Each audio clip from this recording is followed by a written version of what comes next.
Good morning students. Chemistry with DNA के साथ आज मैं एक नए टॉपिक लेकर आपकी खिदमत में पेश हुआ हूं। आज इस टॉपिक का नाम है हाइब्रिडाइजेशन। हाइब्रिडाइजेशन केमिस्ट्री के बहुत से इंपॉर्टेंट टॉपिक में से एक टॉपिक है। आज हम हाइब्रिडाइजेशन के अंदर ये सीखेंगे कि उसको सॉल्व करने के लिए कौन सी इंपॉर्टेंट ट्रिक्स है। तो चलें, आज सबसे पहले टॉपिक का नाम हम लिख लेते हैं। आज के टॉपिक का नाम है हाइब्रिडाइजेशन। तो हाइब्रिडाइजेशन के बारे में आपको 2 और 3 चीज़ें बहुत ज़्यादा मालूम होनी चाहिए। मैं नंबर वाइज लिख लेता हूँ। 1, दूसरी बात ये, और तीसरी बात ये। पहली बात, हाइब्रिडाइजेशन हमेशा किस चीज़ की होती है? सेंट्रल एटम की होती है। सेंट्रल एटम की होती है। मैंने हाइब्रिडाइजेशन को ज़रा शॉर्ट लिख दिया है। हाइब्रिडाइजेशन हमेशा हम सेंट्रल एटम की मालूम करेंगे। दूसरा, हमने number of atoms attached to central atom देखते हैं। Atom attach to central atoms.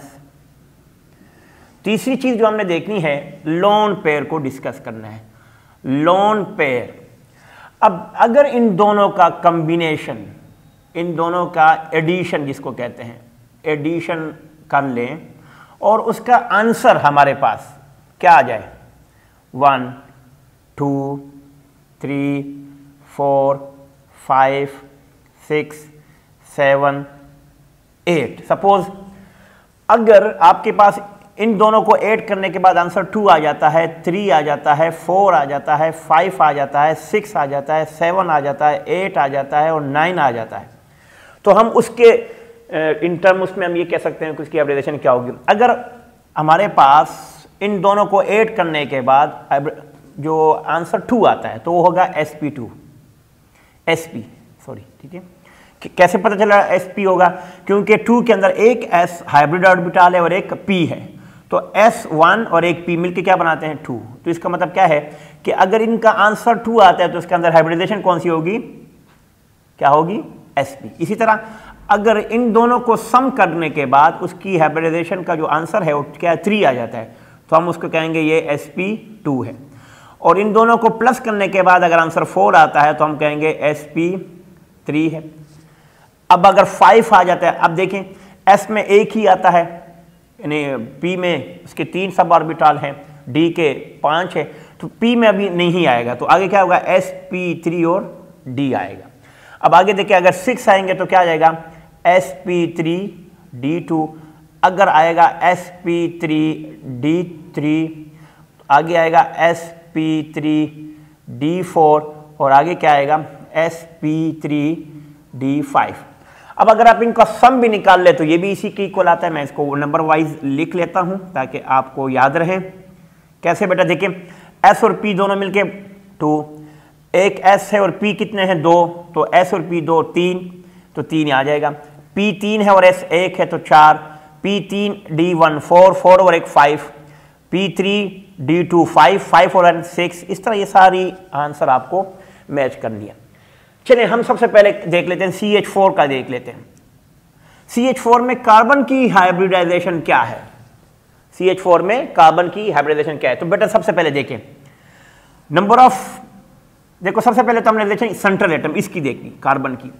तो number of atoms attach to central atom कितने हैं? 4। देखो ये सेंट्रल एटम है तो 4 है, तो 4 plus lone pair, no lone pair, because carbon के सारे एटम इन्वॉल्व है। क्यों? इसके आउटर मोशन में कितने हैं? इसके आउटर मोशन में 4 है, 4 में से अगर 4 निकालेंगे तो क्या आ जाएगा? 0। इसका मतलब क्या है कि इसके पास लोन पेयर 0 है, तो इसकी हाइब्रिडाइजेशन हम चेक करेंगे 4 + 0 = 4। अब यहां से हम चेक करेंगे इसकी हाइब्रिडाइजेशन क्या आ रही है। अगर फर्स्ट करो 4 आ रही है तो इसके अंदर क्या है?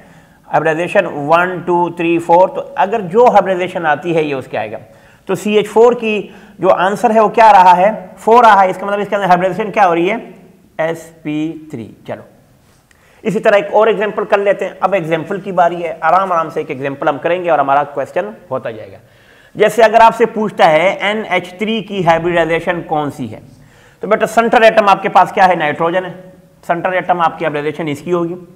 तो number of atom attach to central atom, कितने एटम अटैच है? 3 प्लस। दूसरी चीज देख ले बेटा, लोन पेयर कितने हैं बेटा, नजर आ रहा है एक। अगर ऐसे भी नहीं होता तो बेटा इसके आउटर मोशन में 5 इलेक्ट्रॉन होते हैं, 5 में से 3 निकाल दे, तो 5 में से 3 निकालेंगे तो 2 लोन पेयर का मतलब क्या है कि एक एटम है, तो ये कितने बन जाएंगे 3 + 1 4, तो हाइब्रिडाइजेशन इसकी क्या हो जाएगी बेटा sp3। ये लो। इसी तरह हम एक एक एग्जाम्पल को डिस्कस करेंगे आपके सामने। जैसे अगर आपसे पूछा जाता है कि वाटर की क्या है, तो वाटर की हाइब्रिडाइजेशन कैसे मालूम करेंगे। वाटर के ऊपर जनरली नॉन लोन पेयर होता है। सेंट्रल एटम आपके पास ऑक्सीजन है, number of attach to central atom कितने हैं 2, लोन पेयर 2 है, तो कितना हो जाएगा 4 का मतलब क्या होता है sp3। ठीक है, अब ये कैसे पता लगा ये इसके लोन पेयर 2 हैं, तो बड़ा आसान सा तरीका देखो, इसके आउटर मोशन में कितने 16 इलेक्ट्रॉन है। ठीक है, एटॉमिक नंबर इसका क्या है 8 है, लेकिन मेस नंबर क्या है 16 है।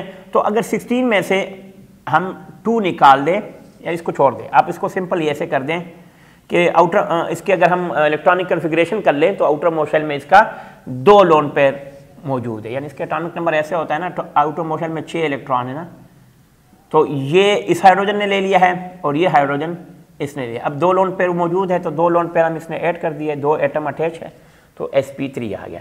इसी तरह काफ़ी एटम ऐसे हैं जिस पर हमने प्रैक्टिस करके ये देखना है कि उसकी हाइब्रिडाइजेशन क्या है। जैसे अगर हमसे कोई पूछता है कि ज़ीनान टेट्राफ्लोराइड की कितनी है, ज़ीनान टेट्राफ्लोराइड की, अब इसका एटॉमिक नंबर क्या है 18 है, क्योंकि ये आउटर मोशन में 18 आते हैं। फ्लोरीन, अब देखो ये सेंट्रल एटम है 4 अटैच है, तो सेंट्रल एटम के साथ कितने अटैच है 4। लोन पेयर इसके कितने हैं, अगर आपसे कोई पूछता है इसका लोन पेयर कितने हैं, तो इसके लोन पेयर हमारे पास 3 लोन पेयर होते हैं। इसके अगर 18 आएंगे तो आउटर मोशन में कितने इलेक्ट्रॉन आएंगे, जितने भी लोन पेयर आते हैं वो अटैच कर ले और उसके साथ मैच कर ले। हर एक एटम को हमने ऐसा ही डिस्कस करना है। इस वीडियो में फिर भी अगर आपके पास कोई क्वेश्चन है आप पूछ सकते हैं। हम इस टॉपिक का रिमेनिंग पार्ट 2 अगली किस्त में आपके साथ डिस्कस करेंगे। अगर यहाँ तक कोई क्वेश्चन हो तो आप कमेंट सेक्शन में मेंशन कीजिएगा। तब तक के लिए अपना बहुत ज़्यादा ख्याल रखिएगा। अस्सलाम वालेकुम।